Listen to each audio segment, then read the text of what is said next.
యేసుక్రీస్తు వారి అత్యంత పరిశుద్ధమైన నామంలో ఈ ఉదయకాలకు శుభావందనాన్ని తెలియజేస్తా ఉన్నాను. బాగున్నారు కదూ? దేవుని యొక్క మహత్కరమైన కృపను బట్టి, ప్రేమను బట్టి ఈ దినం చూడలేక ఎందరో ఈ లోక యాత్రను చాలించినప్పటికీ అల్పులంగా అయోగ్యులంగా ఉన్న మనల్ని దేవుడు ప్రేమించి రక్షించి మన కొరకే దేవుడు ఇచ్చిన ఈ అమూల్యమైన విలువైన సమయాన్ని, నూతన జీవితాన్ని బట్టి దేవుడి నామాన్ని మహింపరుస్తూ దేవుడు ఒక ప్రత్యేకమైన వాక్య భాగం ద్వారా ఈ దిన ఉదయకాల సమయం మనతో మాట్లాడి ఆశపడుచుండగా ప్రార్థన చేసుకుని దేవుని స్వరాన్ని వినడానికి మనం సిద్ధపడదాం. ప్రార్థన. మహాపరిశుద్ధులైన దేవ, ప్రేమగలమైన కృపల తండ్రి, దయగలిగిన మా రక్షక, మీ ఘనమైన శ్రేష్టమైన నామం బట్టి ప్రభువా, మీ పరిశుద్ధ పాదాలకు వేలాది వందనాలైనా స్తుతులు స్తోత్రాలు తెలియజేస్తున్నాం తండ్రి. సర్వోన్నతుడా, సర్వాధికారి ప్రభువా, ఈ లోకంలో ప్రభువా మీతో గడిపే మంచి సమయం, మిమ్మల్ని ఆరాధించే మంచి సమయం, మిమ్మల్ని స్తుతించే మంచి సమయం, అత్యంత విలువైన సమయంగా ప్రభువా మీ వాక్య భాగం ద్వారా మీరు తెలియజేస్తున్న దాన్ని బట్టి స్తోత్రాలు ప్రభువా. నాయనా, ఈ అమూల్యమైన సమయం ప్రభువా మీ స్వరాన్ని వినడానికి మీరు సిద్ధపడి ఉన్నారు. మీరు మాతో ఉండండి. ఈ సమయం ప్రభువా మీ బిడ్డైన వారికి దీవెనకరంగా, ఆశీర్వాదకరంగా ఉంచమని, ప్రతి విషయంలో ప్రభువా మీరు మాత్రమే మహిమ, ఘనత, ప్రభావం పొందుకున్నాను. మా ప్రభువును, మా రక్షకుడిని యేసుక్రీస్తు వారి అత్యంత పరిశుద్ధమైన నామంలో స్తుతించి ప్రార్థించి వేడుకుంటున్నాం తండ్రి. ఆమేన్. ప్రభునందు ప్రియమైన సహోదరి సహోదరుడా, ఈ ఉదయకాల సమయమున ఒక ప్రత్యేకమైన వాక్య భాగం ద్వారా దేవుడు మనతో మాట్లాడి ఆశపడుచున్నారు. మానవులకున్న అత్యంత ప్రమాదకరమైన ముగ్గురు శత్రువుల గురించి దేవుడు వాక్య భాగం ద్వారా తెలియచేయాలని ఆశపడుచున్నారు. సర్వ మానవాల జీవితంలో ముఖ్యంగా క్రైస్తవులకున్న ప్రధానమైన ముగ్గురు శత్రువులు. మొట్టమొదటి శత్రువు శరీరము, రెండవది ఈ లోకము, మూడవది అపవాది.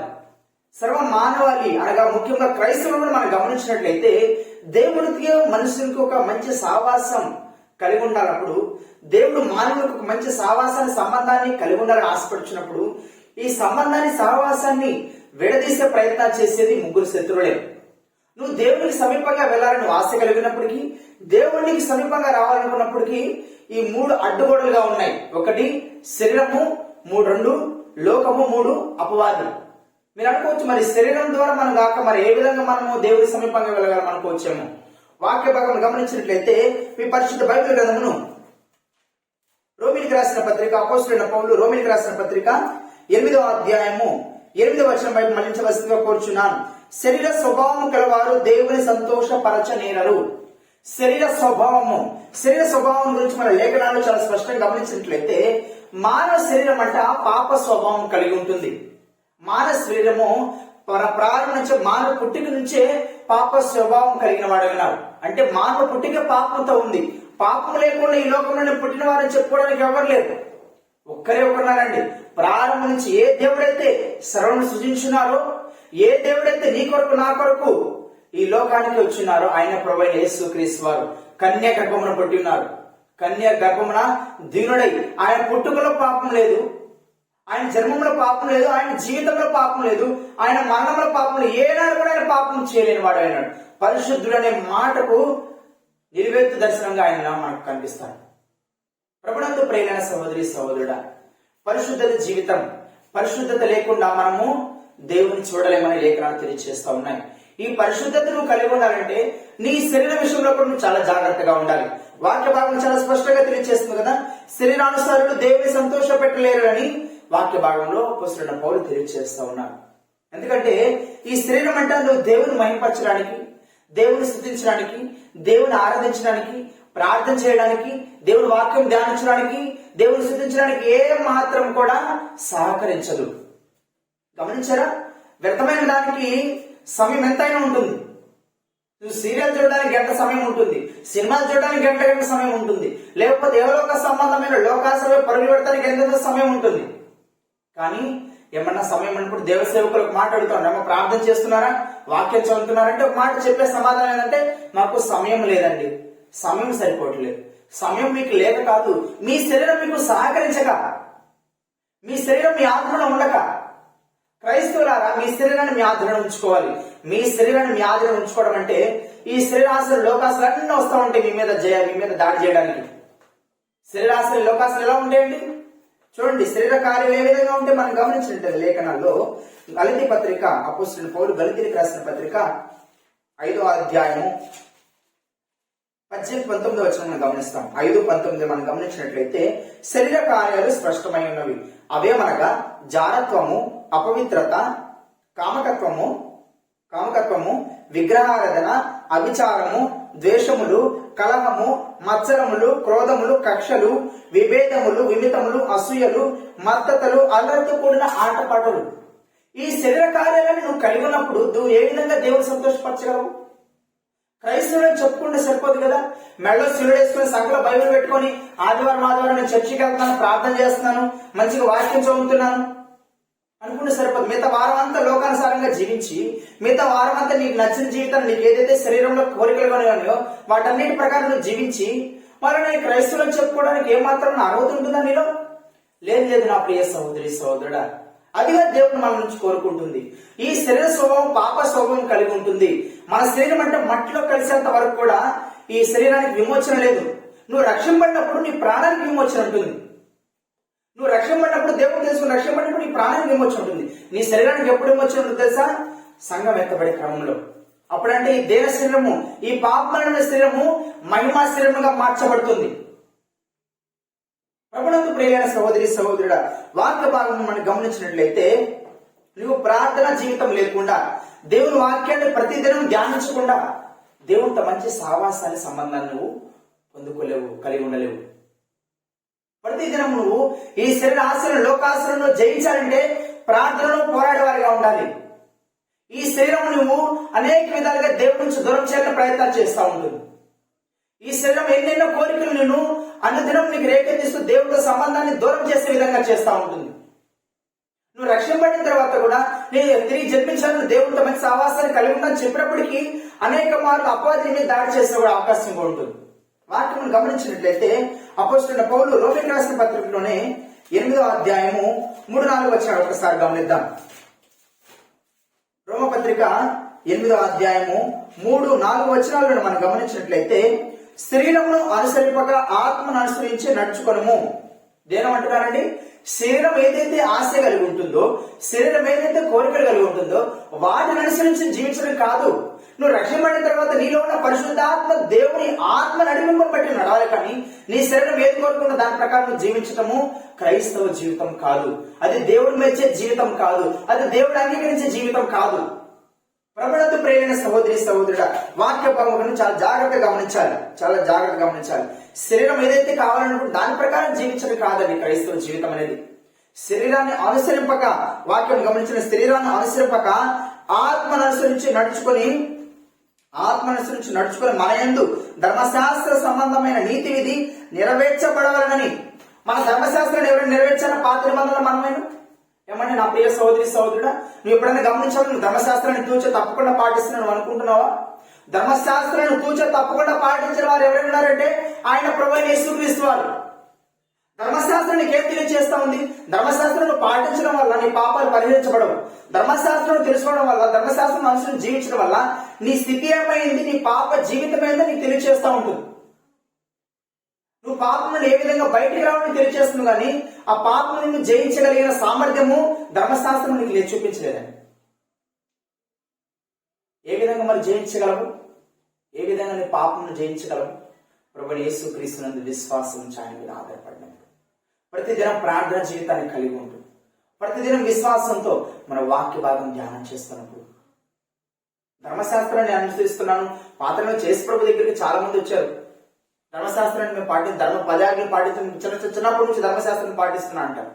అక్కడ దాకా ఎందుకంటే వ్యభిచారం చేసిన స్త్రీ దగ్గరికి వచ్చినప్పుడు వాళ్ళందరూ రాళ్ళ పట్టడానికి వచ్చారు. ఈ మీద ఎవరైతే పాపం చేయలేదో ఆ మీద మొట్టమొదటి రాయాలన్నట్టు యేసుప్రభువు తెలియజేసినప్పుడు ఒక్కరు కూడా రాయకుండా ఎందుకు వెళ్ళిపోయారు? నిజంగా ధర్మశాస్త్రాన్ని తూచ తప్పకుండా పాటించే వాళ్ళు అయితే రాయి వేయాలి కదా, ఎందుకు వేయలేదు? వాక్యం చాలా జాగ్రత్తగా గమనించండి నా ప్రియ సహోదరి సహోదరుడా. ధర్మశాస్త్రాన్ని ఎవరు కూడా తూచ తప్పకుండా పాటించిన వారు లేరండి.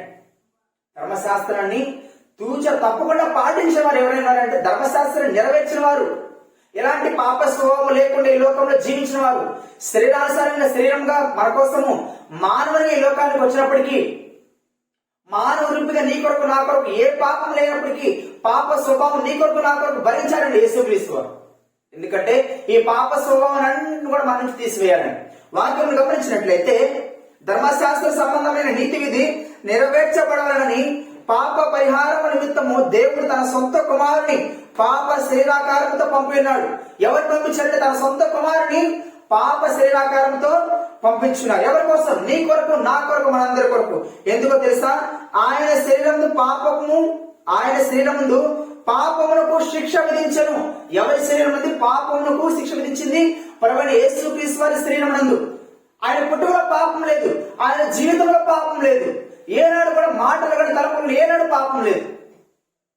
కానీ మానవులుగా మనం అనేక మార్లు పాప జీవితాన్ని జీవిస్తూ, పాప ఆలోచన కలిగి జీవిస్తూ దేవుడి నుంచి దూరం అయిపోతున్న వారమై ఉన్నాం.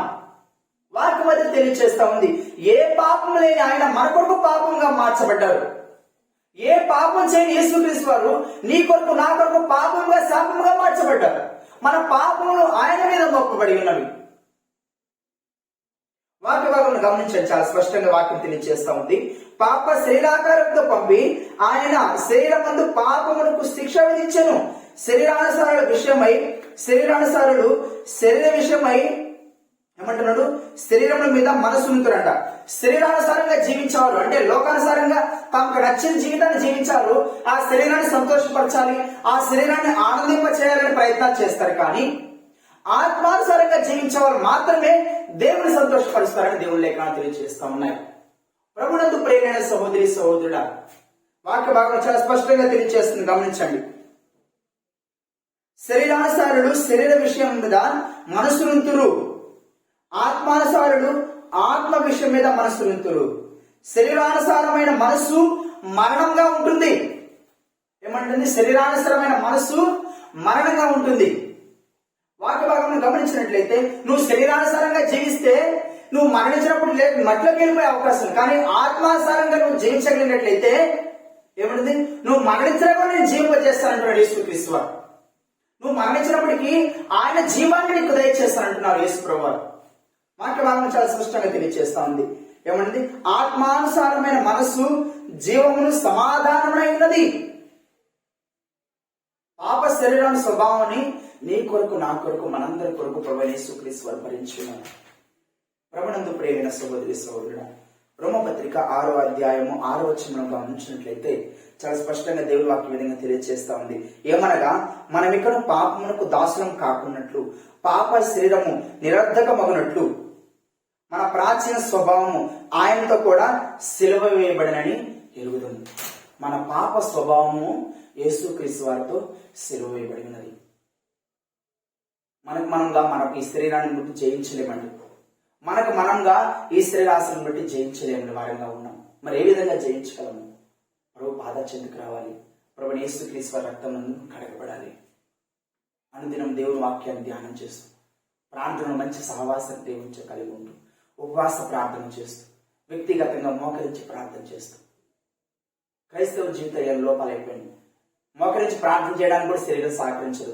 ఉపవాసం చేసి ప్రార్థన చేయడానికి శరీరం సహకరించదు. కన్నీటితో దేవుని మరపెట్టడానికి ఈ శరీరం సహకరించదు.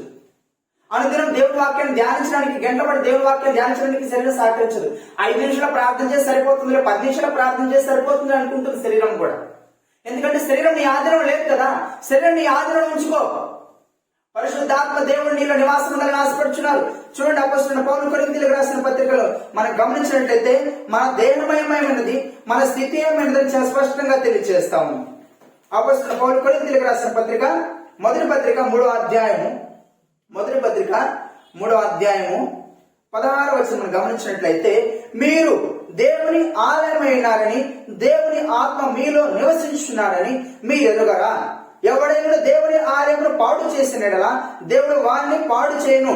దేవుని ఆలయము పరిశుద్ధమైనది, మీరు ఆయన ఆలయమై ఉన్నారు. ఏమండి? మనకు దేవుని ఆలయమై ఉన్నారంట. ఇంకోటి గమనించినట్లయితే మన శరీరం మీద మనకు అధికారం లేదు.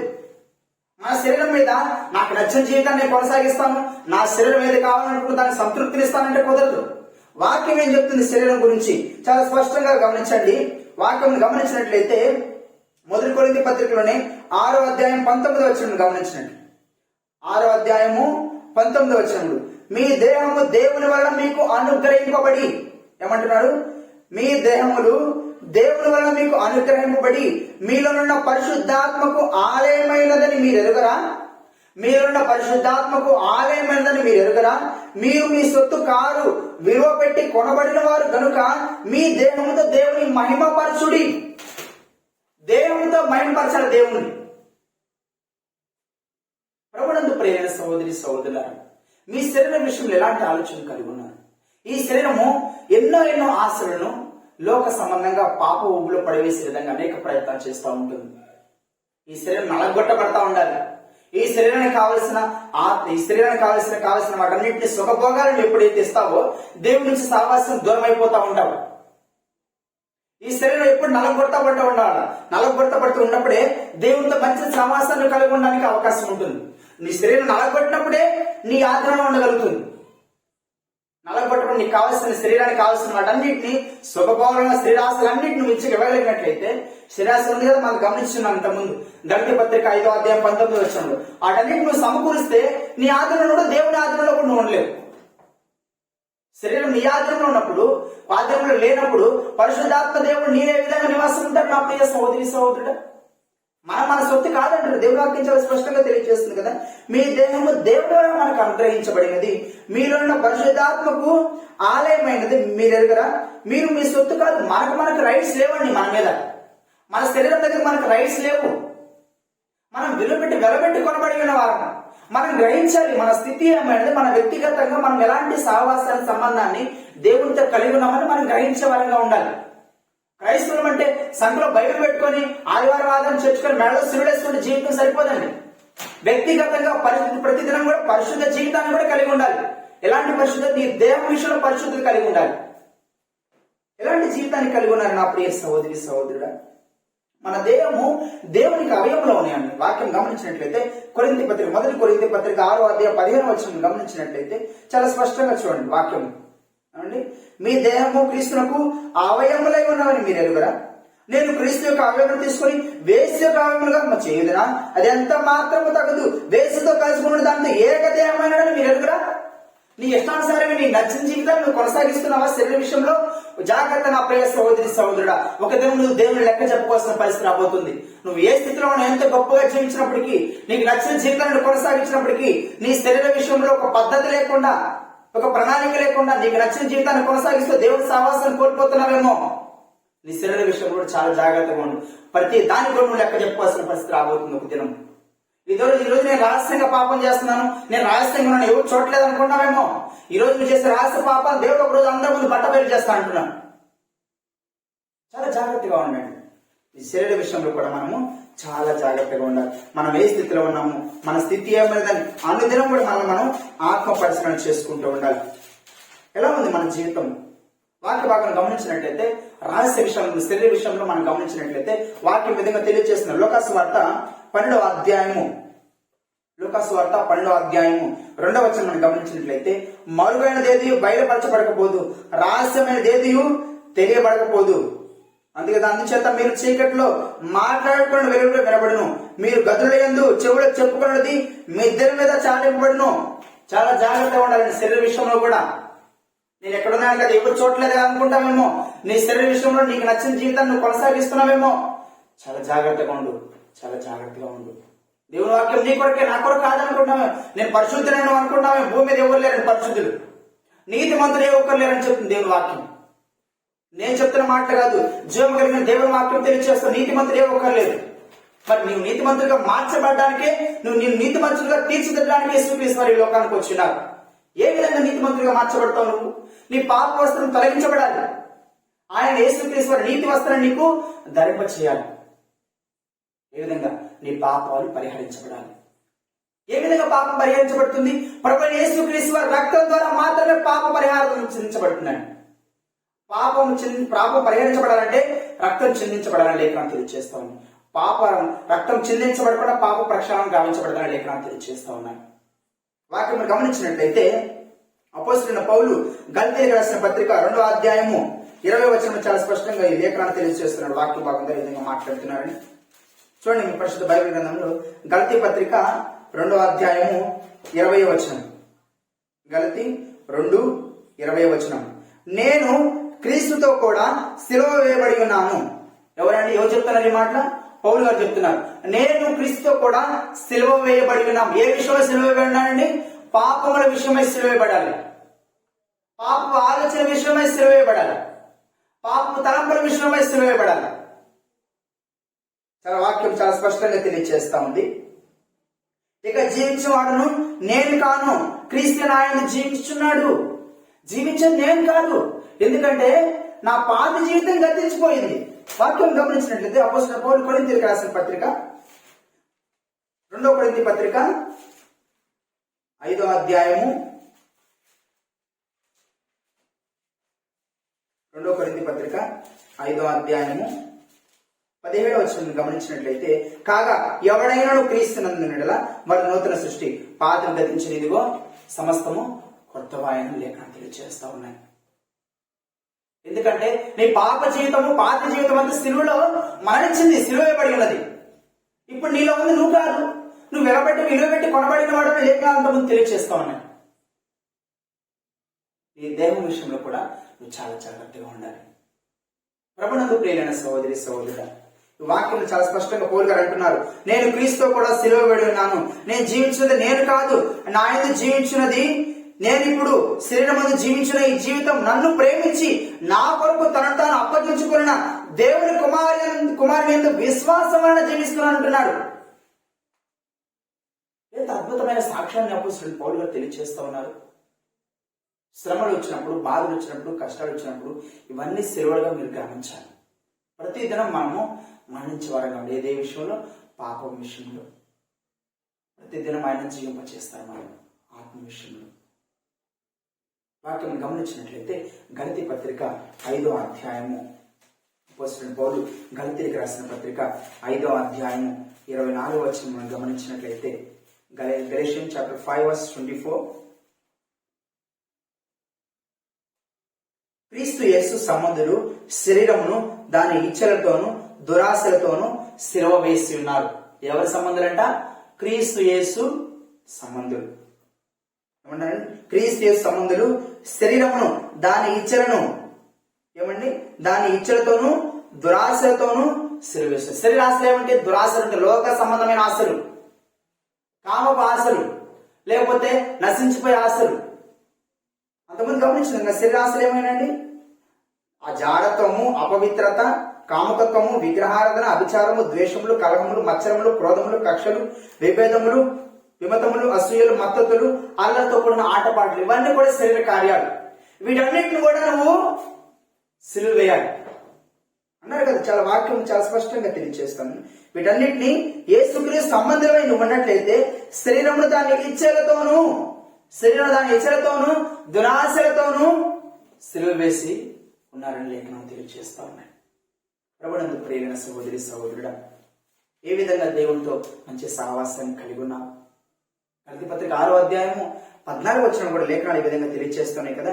అయితే మన ప్రభువైన యేసుక్రీస్తు సిలువనందు తప్ప మరి దేవుని యందు కూడా అతిశయపడుట నాకు దూరమగును గాక అంటున్నాడు.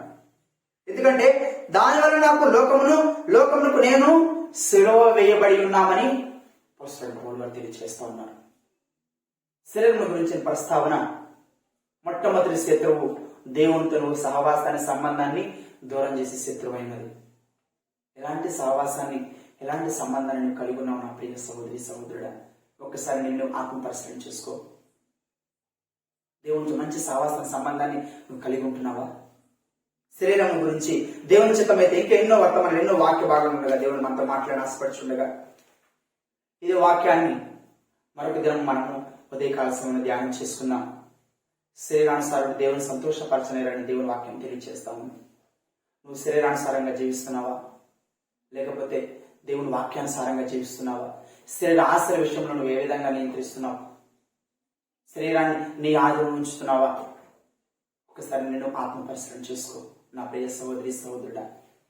దేవుని మంచి సంబంధాన్ని కలిగి ఉండాలని, దేవుని నీతో నీ జీవితంలో, నీ హృదయంలో, నీ శరీరాన్ని ఆయన ఆలయంగా మార్చుకొని ఆశపడుచుండగా పాపవాసి విషయమై, లోకాపాస విషయమై, లేకపోతే శరీర సంబంధమైన ఆశల విషయమైన దేవునికి దూరం అయిపోతున్నావేమో ఒకసారి జ్ఞాపకం చేసుకో.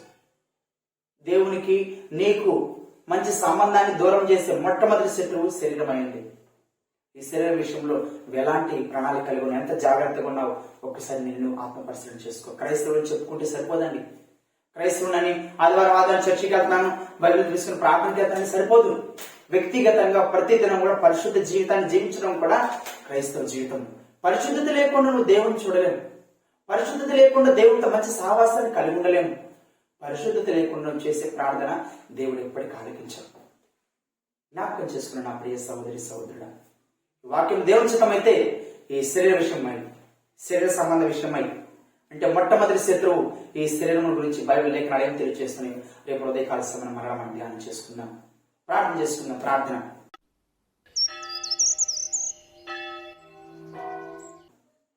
మమ్మల్ని మిక్కిలిగా ప్రేమించిన మా గొప్ప తండ్రి, పరిశుద్ధ మా పరిపరులకు దేవ, మీ ఘనమైన శ్రేష్టమైన నామమును బట్టి ప్రభువా, మీ పరిశుద్ధ పాదాలకు వేలాది వందనాలు స్తుతులు స్తోత్రాలు తెలియజేస్తున్నాం ప్రభువా. మానవులకున్న అత్యంత ప్రమాదకరమైన శత్రువులను ప్రభువా, క్రైస్తవులకున్న 3 శత్రువుల గురించి విషయమై ప్రభువా, మొట్టమొదటి శత్రువు ప్రభువా శరీరం అని ప్రభువా మీరు తెలియజేస్తున్న విధానం బట్టి స్తోత్రాలు ప్రభువా. ఈ శరీరం ప్రభువా మీకు సమీపంగా రావడానికి ప్రభువా, మిమ్మల్ని స్తుతించడానికి, మిమ్మల్ని ఆరాధించడానికి, మీతో మంచి సావాసాన్ని కలిగి ఉండడానికి ఏమాత్రం అంగీకరించినదై ఉంటుందని, ఈ శరీర విషయంలో ప్రభువా మేము చచ్చిపోవాల్సిన వారమైనామని, ప్రభు ఆత్మ విషయమై మేము జీవించవలసిన వారమైనానని ప్రభు మీరు తెలియజేస్తున్న విధానం బట్టి స్తోత్రాలు. నిన్న వాక్యం నాయన వ్యర్థంగా పోకుండా ప్రభు అపాదొచ్చి దొంగిలించకుండా నాయన, ఎవరైతే ప్రభు వాక్యం విన్నారో, ఎవరైతే విని ఉన్నారనైనా వారి ప్రభు వారి శరీర విషయంలో ఎలాంటి జాగ్రత్త కలిగి ఉన్నారు, ఎలాంటి పరిశుద్ధమైన జీవితాన్ని కలిగి ఉంటున్నారు, మీతో ఎలాంటి సావాసాన్ని సంబంధాన్ని కలిగి ఉంటున్నారో వారి ఆత్మ పరిశీలన చేసుకునేలాగా మీకు కృప చూపించండి. ఇంకెవరైతే ప్రభు శరీర విషయంలో ప్రభు వారి ప్రభు మీకు దూరం అయిపోయినారనైనా వారందరూ ప్రభు మీకు సమీపస్తులుగా చేయమని ప్రార్థిస్తున్నాను. మీ చిత్తమైతేనైనా ఈ శరీర విషయమే ప్రభు, ఈ ప్రధాన శత్రు విషయమేనైనా రేపు ఉదయకాల్సిన ప్రభు మరొకసారి ప్రభు మీరు మాతో మాట్లాడమని, నిన్న వాక్యం ప్రభు వారి ఉదయం నాటుకుని పదిలపరచుకున్నాను ఫలించలాగిన ప్రభు మీ బిడ్డలైన వారిని దీవించి ఆస్వాదించినాం. మా ప్రభువును మా రక్షకుడిని యేసుక్రీస్తు వారి అత్యంత పరిశుద్ధమైన నామములో స్తుతించి ప్రార్థించి వేడుకుంటున్నాం తండ్రి. ఆమేన్. మన తండ్రి అయిన దేవుని ప్రేమయు, మన ప్రభువును రక్షకుడిని యేసుక్రీస్తు వారి కృపాకనికరము, ఆదరణకర్త పరిశుద్ధాత్మని కలిగిన సావాసం సమాధానం సకల పరిశుద్ధులకు సకల విశ్వాసులకు మనందరికీ తోడై నడిపించును గాక. ఆమేన్. ప్రభు పేరు అందరికీ వందనములు.